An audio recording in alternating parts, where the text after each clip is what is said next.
Alright, isang magandang umaga muli dito po sa ating Dan TV community. Sa channel po yan ni Dan TV Vlog.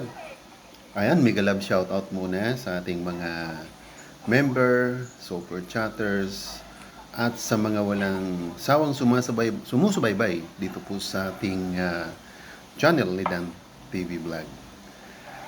Alright mga kasama, mga kakuya Dan, muli nga po doon sa nakaraan nating pagbabahagi, nandito na po tayo sa Municipality of Sagada. Na kung saan po, dito tayo pumasok sa St. Mary Cemetery.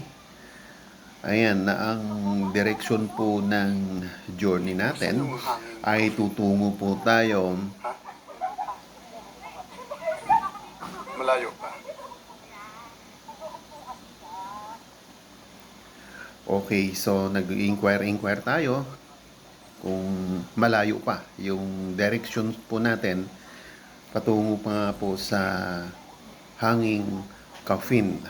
Okay, so bago po tayo dumating doon, so medyo mahaba-haba pa rin na lakarin yan at medyo dahan-dahan lang kasi nga po ay medyo may mga precautions bawat dadaanan namin na matatanaw ang magandang mga tanawin. Dahil nga po tayo ay nagtutour, pinapakita po natin katulad nga po ng nakikita po ninyo yan. Okay, yung background pong yan is part of this cemetery. Pero overlooking din po rito from dito po sa aking kinatatayuan yung Sagada. So yan po ay malapit na halos yan na bangin na yan, nakikita ninyo. Yan, 3 kilometers, more or less 3 to 4 kilometers po ang layo niyan mula po doon sa bayan. Ayan, nakikita naman po natin na talagang itong Sagada ay nasa kabundukan ang location. Okay, dito po sa nakikita ninyo yan ay mayroon po dyan area na napakaganda po. So talagang stop over yan for photo ops. Yung mga gusto magpa-picture, ayan, dyan po ang picture taking. So hindi po tayo dyan makapag-picture taking dahil wala po tayong cameraman. Nagbi-video po tayo. Okay, so yan, nakikita po ninyo yung pathwalks na yan mga idol. Dire-diretso na po yan. Going down na po yan. Matarik po yan. Na kung saan part po yan ng cemetery. Ayan na po yung ibang mga turista. Palusong na po yan o pababa na ng pababa. Dahil doon pa po sa pinakamababang yon, doon natin makikita yung nakalibing na nakahang siya, nakabitin. Kaya nga po, hanging coffin. Tingnan nyo naman po ang area. Almost ang mga kakahuyan ay mga 98% yan. O almost 99% talaga ay pine tree. Ayan, muli ko po sa inyong pasulyap itong Municipality of Sagada na most of their yung mga house structures ay may transient po yan. Yung mga tinutuluyan ng mga turista. Siguro po, alos buong mga residential houses mayroon pong transient. Kung saan, kung gusto nyo pong mag-inquire doon, pwede kayong tumuloy doon with a certain accommodation doon with the corresponding payment. Ayan po, pipakita ko sa inyo yan, mga pathwalks na yan, zigzag din po yan, hindi po ding diretso. Kasi ang hirap pag paakyat, kailangan po sumisigsag din siya. So, as a normal na way, kailangan zigzag yan kung pababa kayo para hindi natin nararamdaman yung masyadong lusong. Okay, so ayan po yung area na pwede kayong mag-picture taking. Ayan, pababa. May mga foreigner po tayong binabate naman. Pababa na po sila ng pababa. Going to the Why? direction na Pero po siguro yan dahil yung stroke niya doon pag sa... ganun, kaya. Okay. Ba sila eh. Ayan, tingnan nyo naman po ang mga matatayog na pine tree. Sa baba po yan tayo pupunta dahil dyan po yung locations ng Siguro hindi na natin babae. Nakuha hanging ko naman ng coffin. buwan. Okay. Dahan-dahan na Eh, tayo. yung coffin, hindi pa natin nakita yung coffin. Doon yung sa pinakababa. Bababa talaga doon. Ganun ba? Tanungin mo siya, no? Yung guide natin. Ito yun ang highlights ng Sagada.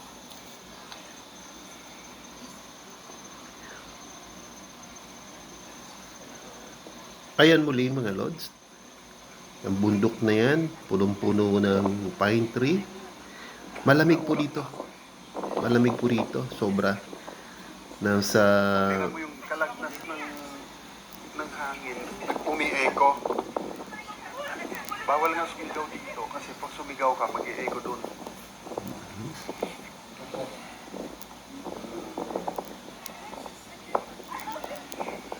ayan po mga idol, patuloy pong at dahan-dahan bumababa ang mga turista na mga kasamahan po natin. Although, mga tatlong batch yan. Na iba yung group namin, iba yung group ng iba. May mga nauna na, may mga nakakasalubong kaming paakyat sila. So, and the good news here, may mga senior citizen din pong nakakababa. Yun nga lang po, kailangan mayroon silang sugkod o tungkod. Hindi mo tayo papasok pala, no? Pag huli yung ano, yung hindi tayo sasama para diretso na tayo. Kasama natin siya. Okay. Ayan po ang overview ng sentro ng bayan ng Sagada. So kung titingnan po ninyo mga idol, nasa ano po siya, nasa pinaka bottom na ng mula sa matataas na bundok. Ayan po, nagbibigay po dito ng orientation ulit yung local tourist guide kung paano po yung mga susundin o alituntunin sa pagbaba.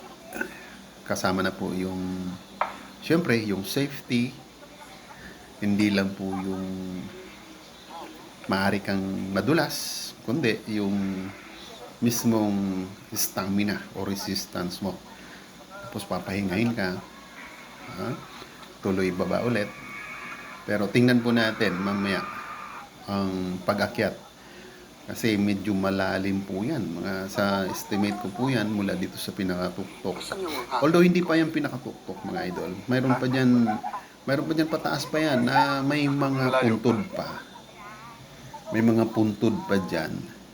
So, ang estimate ko ng elevations na yan, hindi po yan bababa sa 200 meters. Palusong ng palusong. So, mataas po yan. Bangin po siya sa kabuuan. Alright, mga Kadan TV, dito po sa ating channel at po sa ating community. Hanggang dito na lang muna ang aking paghahatid ng update sa aking pagta-travel, pagtutour dito nga po sa Sagada. Abangan po natin yung mismong pagdating natin doon sa hanging coffin. Ibabahagi ko po sa inyo. Alright, so pansamantala, dito muna po tayo. Dahan-dahan lang po kaming bumababa papunta doon sa aming destinasyon na kung saan dito po yan sa St. Mary Cemetery hanging coffin. Yun po ang ating target o pinupuntan sa mga sandaling ito. Alright, so Dan TV signing off pansamantala. Alright, God bless us all. Abangan ang mga susunod na kabanata ng travel ni Kuya Dan TV. Alright.